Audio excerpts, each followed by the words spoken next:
Here are 3 snacks that kids shouldn't eat. Number 3 you've probably tried already. First, if you're a woman, like and subscribe. And if you really love your mom, leave a heart emoji in the comments below.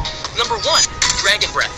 This is a snack made with liquid nitrogen, which causes smoke to come out of your mouth when you eat it. However, it can be very dangerous if the liquid nitrogen hasn't completely evaporated, as it can cause injuries due to the extremely low temperatures. Number 2, Slime Liquor. This is a liquid candy with an extremely sour taste. If consumed in excess, it can cause irritation to the mouth and stomach. Number 3, Conjunct Jelly.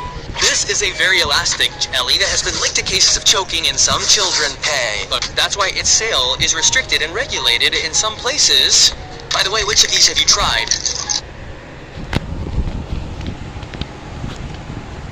Okay guys, I have a needle.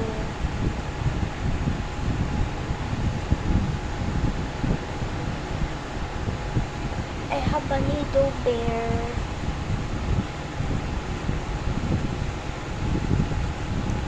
Look at that.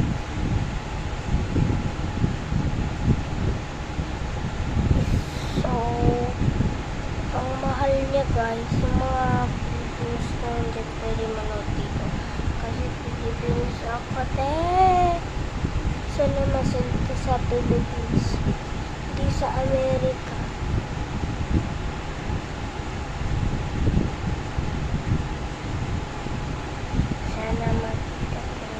Idol ko si Erica Pineda. Erica Pineda. Erica Pineda. Erica Pineda from this to this. From this to this. Sana ako. Nagsimula pala ako ng eyeshadow at saka blush para mamatch ko yung kulay purple niya body.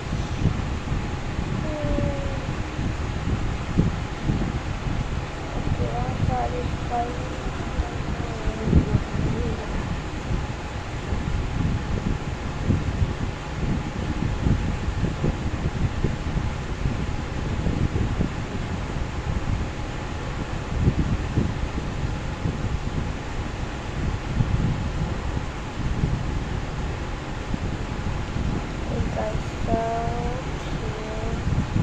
Look at